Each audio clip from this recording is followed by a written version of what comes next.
North Korea is a country shrouded in secrecy, where the ruling family has held onto power for over 70 years. Kim Jong-il, the second leader of North Korea, is a figure who looms large in the country's history. In this video, we'll explore the life of Kim Jong-il and how he took power in North Korea. Kim Jong-il was born on February 16, 1941, in Viatskoye, a small village in the Soviet Union. His father was Kim Il-sung, who had been leading the fight for Korean independence from Japan since the 1930s. Kim Il-sung had fled to the Soviet Union during World War II and had met Kim Jong-il's mother, Kim Jong-suk, a Korean communist there. The young couple returned to North Korea after the war and began building a new country under the auspices of the Soviet Union. Kim Jong-il grew up in the shadow of his father, who was building a new socialist state in North Korea. He attended a Chinese school in Pyongyang and then went to the Kim Il-sung University, where he studied politics, economics, and military affairs. He also studied filmmaking in Moscow and became an aficionado of Western movies. In the 1960s, Kim Jong-il began to take on important roles in the government and military. He was appointed head of the Propaganda and Agitation Department of the Workers' Party of Korea, WPK, in 1967, which gave him control over the media and cultural affairs in the country. He also became a member of the Central Committee of the WPK and was elected to the Political Bureau of the WPK in 1970. In the 1970s and 1980s, Kim Jong-il became known for his efforts to modernize North Korea's military and economy. He traveled extensively throughout the country, visiting factories and military installations, and he also made trips abroad to learn about technology and industry in other countries. He was known for his attention to detail and his ability to micromanage every aspect of the government. Kim Jong-il's rise to power was not without challenges. His father was a revered figure in North Korea, and many in the country were skeptical of Kim Jong-il's ability to lead.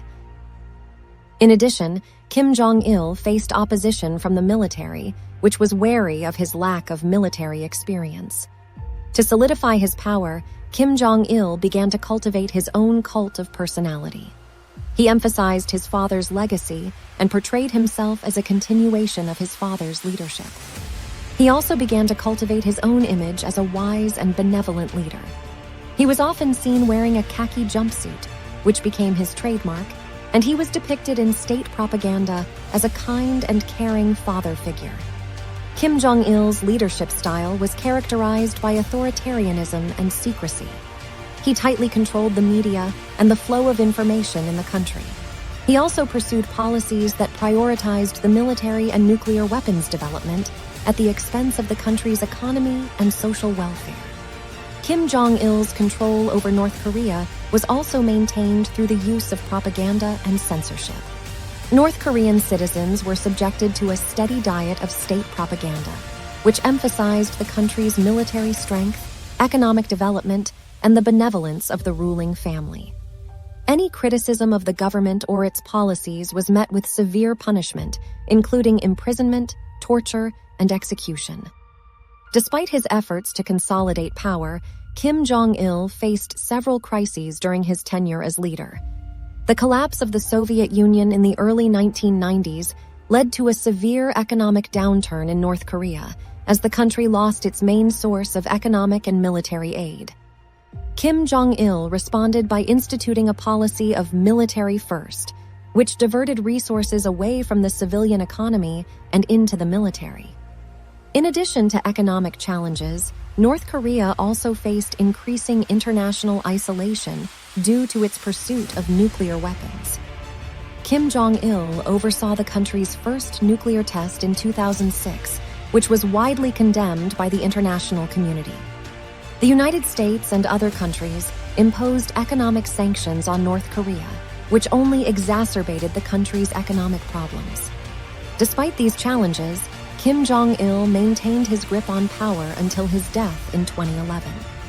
He was succeeded by his son, Kim Jong-un, who continues to rule North Korea to this day.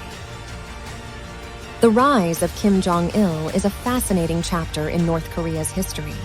Through a combination of propaganda, authoritarianism, and a cult of personality, Kim Jong-il was able to consolidate power and maintain his position as the country's leader for over 2 decades. However, his legacy is also marked by economic hardship, international isolation, and a brutal suppression of dissent. As North Korea continues to face challenges on the world stage, it is worth remembering the complex legacy of its second leader.